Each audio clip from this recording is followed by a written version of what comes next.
எல்லாருக்கும் நமஸ்காரம். இன்னைக்கு மதுரை ஆழ்வார் அவர்கள் அருளிய தண்ணீர் சிறுத்தாம்பு 10வது பாசுரம். 10வது பாசுரத்தை சொல்றேன், கேட்டுங்க. பயனன்றாகிலும் வாங்கிலராகிலும் செயல் நன்றாக திருத்தி பணி கொள்வான். புயல் நின்றார் பொழில் சூழ் குருகூர் நம்பி முயல்கின்றேன் உந்தன் மொய்கழற் அன்பையே. இது பாட்டு. பயனன்றாகிலும்னா தனக்கு எந்த விதத்துலையும் பயன்படலைன்னா கூட பயனன்றாகிலும், தனக்கு பிரதிபலன் எதுவுமே இல்லாட்டாலும் ஆச்சாரியனோட கிருபையை பற்றி சொல்கிறார். தனக்கு எந்த இவரால் நமக்கு ஒன்றும் நல்லதெல்லாம் கிடையாது. நம்ம ஆச்சாரியர் நம்மளை திருத்தி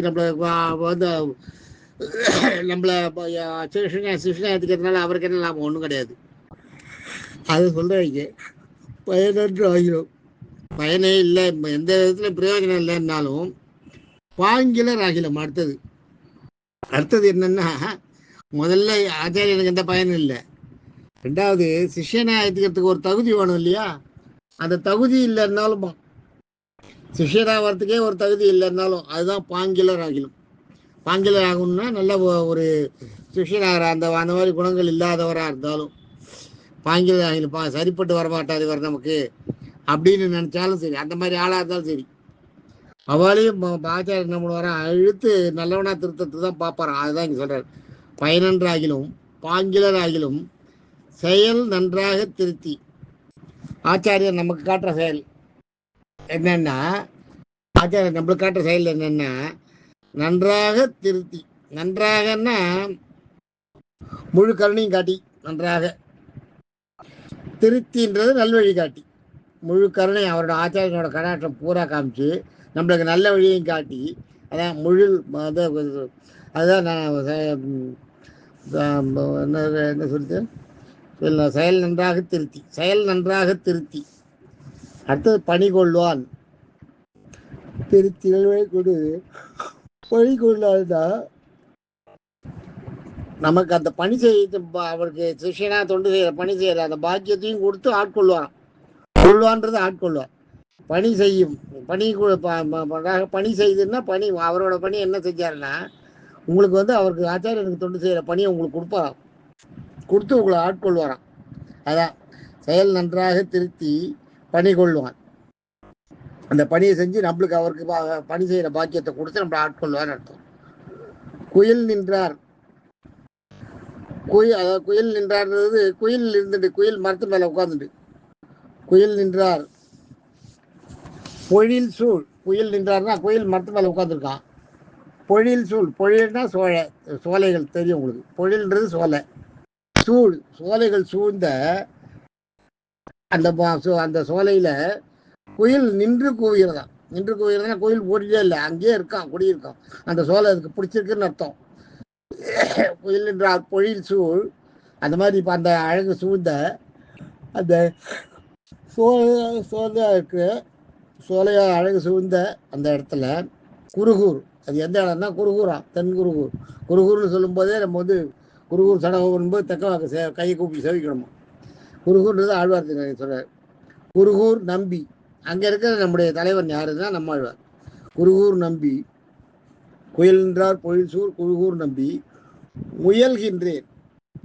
முயல்கின்றேன்றது என்னன்னா முயற்சி செய்கின்றேன்னு அர்த்தம். ஞாபகம் வச்சுக்கோ. முயல்கின்றேன் முயற்சிக்கின்றேன்னு சொல்லக்கூடாது. முயல்கின்றேன்றது தான் கரெக்டான வார்த்தை. முயற்சி செய்கிறேன்னு வேணா சொல்லலாம். முயற்சிக்கின்றேன்றது சொல்ல முடியாது. பயிற்சிக்கின்றேன்னு சொல்றோமா நம்ம? பயிற்சிக்கின்றேன்ற வார்த்தை வருதா? பயிற்சி செய்கின்றேன்னு தானே வருது. அது மாதிரிதான் நவிற்சி செய்கின்றேன். நவிற்சிக்கின்றேன்னு வருமா? நவில்தல் தான் கேட்கறது, சொல்றது. நவிற்சிக்கின்றேன்னு வருமா? வராது. நவில்கின்றேன்றது தான் கரெக்ட். அது மாதிரி இந்த இடத்துல முயல்கின்றேன் எவ்வளோ அழகாக கிராமர் விஷயங்கள்லாம் அதை யூஸ் பண்ணியிருக்காரு பாருங்க. முயல்கின்றேன் உந்தன், யாரு? ராமானுஜர் சொல்றார். உந்தன் மெய்கழற்ற அன்பையே. மெய்கழல். மெய்ன்றது இந்த இடத்துல உந்தன் மெய்கழற்ற மொய்கழற்ற அன்பையே. மொய்ன்றது இந்த இடத்துல சிறப்பானன்னு அர்த்தம். உந்தன் மொய் கழற்று. கழல்னா திருவடி, உந்த கழல்னா திருவடி. அன்பை அன்பை செலுத்தி பக்தியை வளர்க்கின்ற உன்னுடைய அந்த திருவடியை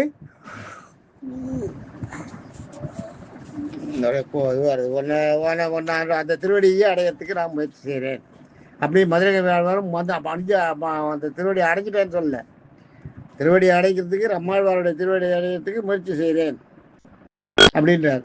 அதான் பயனற்றாகிலும் பாங்கிலராகிலும், ஒன்றுமே இல்லாதவாளாக இருந்தாலும், எதுக்குமே நம்மளுக்கு பிரயோஜனப்படாதவாளாக இருந்தாலும், நம்மளுக்கு எந்த விதத்தில் இப்போ யாருக்காவது ஒருத்தருக்கு ஒன்று செய்யணும்னா நமக்கு ஏதோ ஒன்று செய்ய ஒரு குறி எதிர்ப்பை, ஒரு எதிர்பார்ப்பு பலன் இருக்கும் இல்லையா? ஏதோ ஒன்று சரி இதை செஞ்சோம்னா நமக்கு ஏதாவது காலத்தில் உதவும் செய்வான் அப்படின்னு கூட நினைக்க முடியாதான்? அப்படின்னு நினைக்க முடியாது. ஆச்சாரியர் அந்த மாதிரி நினைக்க மாட்டாராம். பயனற்றாகிலும், இவன் நமக்கு உபயோகப்பட மாட்டான்னு இருந்தாலும், இவன் நல்லவனாக இருப்பான், ஆனால் இவன் நமக்கு பிரயோஜனப்பட மாட்டான் அப்படின்னு நினைக்கிறல்ல அது. அடுத்தது பயனற்றாகிலும் பாங்கிலராகிலும். பாங்கிலராகிலும்ன்றது இன்னும் மோசம். அதுக்கான தகுதியே இல்லாதவர், ஆச்சாரியன்கிட்ட சிஷியராக இருக்கிறதுக்கு தகுதியே இல்லாதவர், கண்டபடி பேசிட்டு உளறிட்டு இது பண்ணிட்டு அழிஞ்சுட்டு இருக்கவா இல்லையா? அவளை கூட தனக்கிட்ட பணி செய்ய வச்சு செயல் நன்றாக திருத்தி, அவளோட செயலை நன்றாக திருத்தி பணி கொள்வான். அந்த அவர்களுடைய செயலை நன்றாக திருத்தது மூலம் இவருடைய பணியை செய்வாராம். இவருடைய ஆச்சாரியுடைய படி என்னன்னா, இந்த மாதிரி இருக்க பார்த்தீங்களா, எல்லாரையும் சாதாரண மனுஷா நம்ம மேலே பெருமாள் மேலே பக்தி இருக்கிறவா, ஆச்சாரியன் மேலே பக்தி இருக்கிறவாளை வந்து அடியாரா கொண்டது பெருசு இல்லை. இல்லாதவாளை ஒன்றுக்குவே உதவாதிவா, இதுக்கு கடைசியால் எதுக்குமே உதவ மாட்டான், சோம்பேறி, இவன் எதுக்கு லாயக்கு இல்லாதவன், அவனை திருத்தி அவனை பெருமாளுக்கு எனக்கு அடியரா சிஷியனா மாத்துறது தான் ஆச்சாரியனோட கருணையே இருக்கு. அதுதான் இங்கே சொல்கிறேன். செயல் நன்றாக தெத்தி பணி கொள்ளான், குயில் நின்றார் கூறுவோம் நம்பி முயல்கின்றே அவன் மைகால தம்பி. இவர் கூட என்ன சொல்ற, அவருடைய திருவடியை நான் அடையிறதுக்கு முயற்சி செய்கின்றேன்னு தான் சொல்றேன். திருவடியை நான் அடைஞ்சிட்டேன்னு சொல்லல, அப்படியாப்பட்ட ஒரு திருவடியை அடையிறதுக்கு நான் முயற்சி செய்கின்றேன் அப்படின்ற. நாளைக்கு 11ஆவது பாட்டு பலசுருதி பாட்டு பார்ப்போம். தேங்க்யூ.